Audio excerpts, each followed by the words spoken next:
قبيل موعد انتخابات مجلس الأمة الكويتي تتعدد الهدايا والصوت واحد وسط اختلاف الطرق التي ينتهجها المرشحون لإغراء الناخبين بأنواع الهدايا العينية أو العينية كانت أم النقدية لكسب أصواتهم. وعلى إثر ذلك تمكنت الداخلية الكويتية من ضبط 4 عمليات لشراء الأصوات خلال 24 ساعة فقط. المزيد مع الزميل عادل عيدان.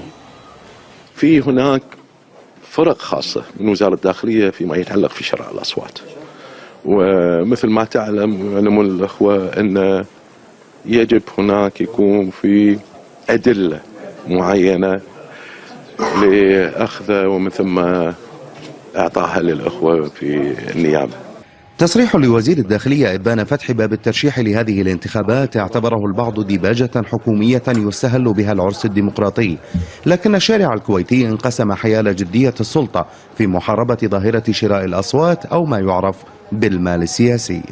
أحسن يسوون هالشيء، يعني ما ينشر الصوت، يعني هذا يعني حق الوطن، يعني مو عبث، يعني اشتري صوت عشان هذا. ما دام انت تبيع وطنك وتبيع صوتك خلاص قاعد تبيع كل شيء. يعني في شخص معين ألقوا القبض عليه خلال الفترة الانتخابية هذه مرتين، وما أعتقد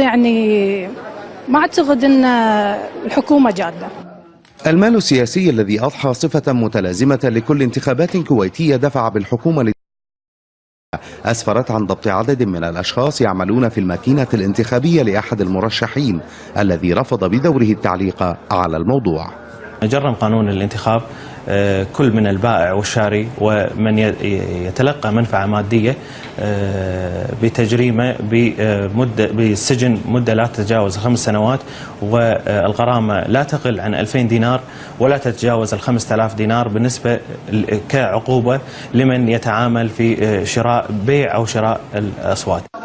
وقد تختلف طرق شراء الصوت الانتخابي بين النقد أو تذاكر سفر أو حقائب نسائية أو ترميم منزل البائع وغيرها من الهدايا، ما أوصل سعر الشراء إلى ما يتراوح بين 300 إلى 3500 دولار.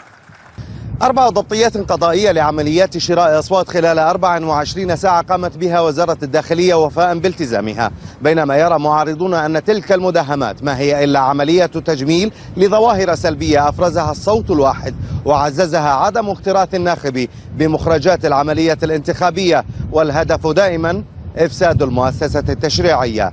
عادل عيدان، العربية، الكويت.